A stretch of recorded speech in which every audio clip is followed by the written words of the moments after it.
All right, guys, this is page 129 in your purple practice book. We are going to work through both sides of this page together. So please follow along. And again, just stop the video if I go too fast and you need to catch up. That's not a problem. Or watch me over and over if you don't get sick of hearing me talk to you. Here we go.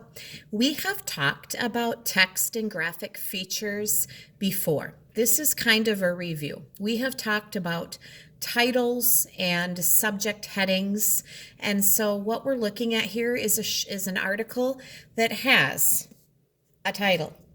What is high altitude sickness? And then you can see in dark print, you have the words what happens, how to avoid this illness, and what to do if someone gets sick. Those are the subject headings that we've talked about before. Of course, they are there to tell us what each section is about. So that's really all we're noticing here. I'm going to read this to you. It's kind of an interesting article. This has happened to me a little bit when I've traveled up into the higher mountains. So follow along and then we'll work on the chart together. What is high altitude sickness? People can get sick just from going to high altitudes. It is called mountain sickness or high altitude sickness. What happens? At higher altitudes, the air has less oxygen. Less oxygen goes to the lungs and brain. This can cause headaches, trouble breathing, an upset stomach, and a very tired feeling. How to avoid this illness? The best way to avoid high altitude sickness is to increase altitude slowly. Climbers should take 2 days to reach 8,000 feet. Next, they should rest and get used to the high altitude. Then they can climb another 1,000 feet and wait again. What to do if someone gets sick? If someone gets high altitude sickness, he or she should get to a lower altitude right away. After resting, the body will adjust to the new altitude.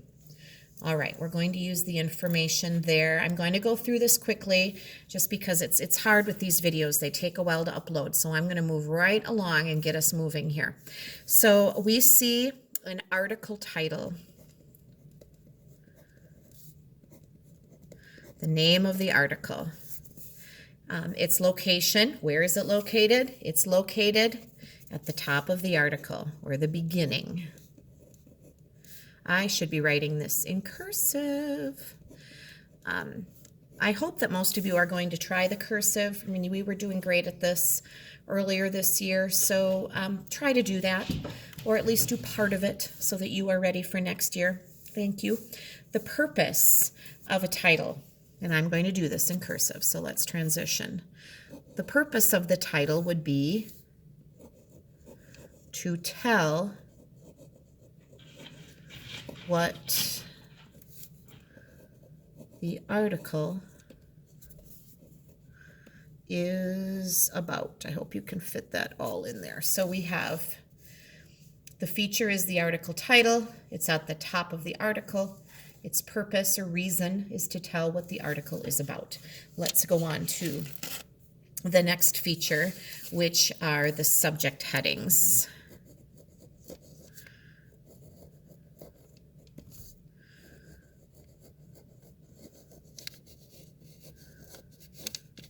They are at the start of each paragraph, aren't they?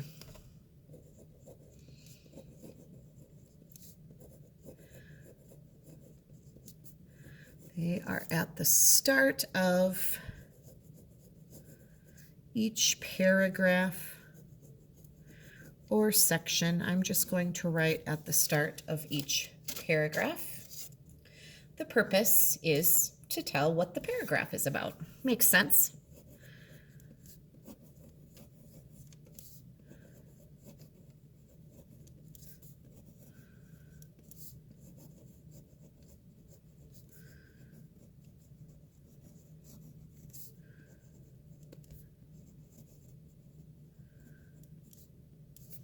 All right, go ahead and pause this if you need more time to finish. I'm going to go on. and flip this over. I introduced prepositional phrases to you yesterday, and today we're going to continue. Actually, we talked about prepositions yesterday. Now we're going to actually add to that one preposition word some other words to go with it to form a phrase. I also want to encourage you to watch the YouTube links that I'm including with this page from YouTube that are kind of entertaining, but maybe help you understand what prepositions and prepositional phrases are a little better. So we're just going to do some underlining here. And to keep things short, we're just going to underline down here too. We are not going to do all the writing today. All right. Those people in the distance are taking a hike.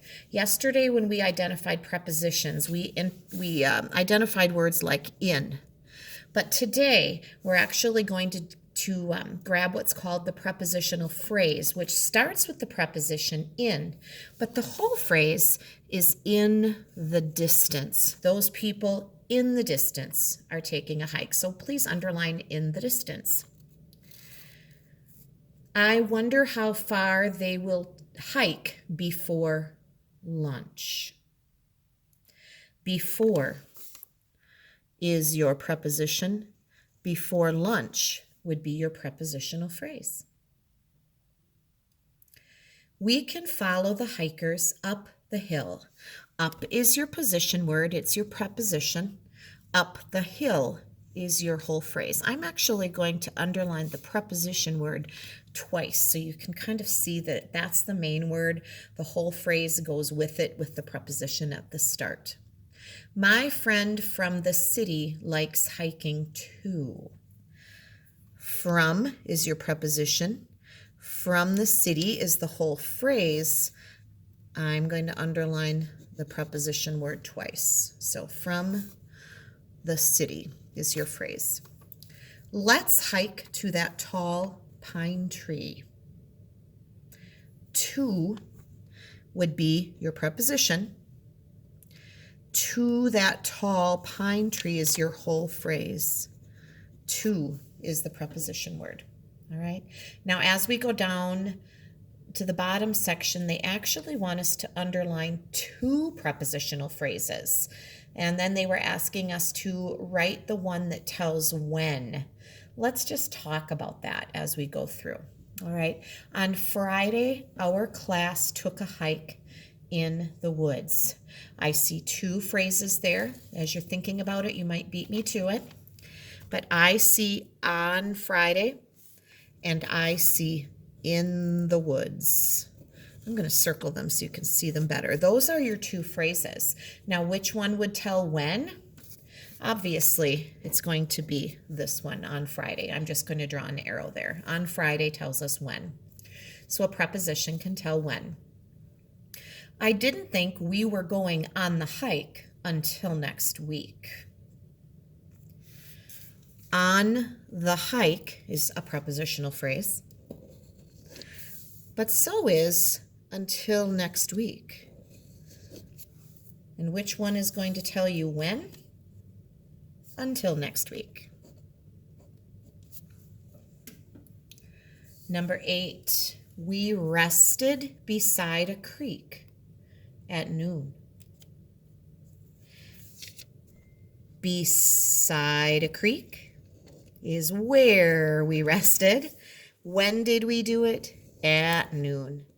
There are your two prepositional phrases, beside a creek, at noon. At noon tells when.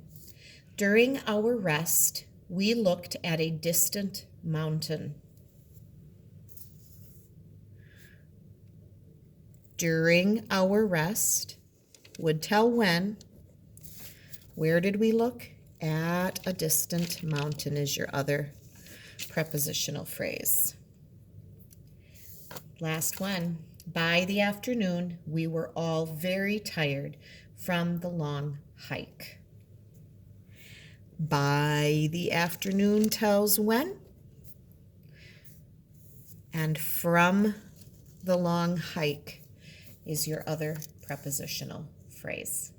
Again, if you tune into those two YouTube videos that I'm going to share with you, I think you're going to start getting a better idea of what these are all about. So I hope this is helpful to you. Thanks.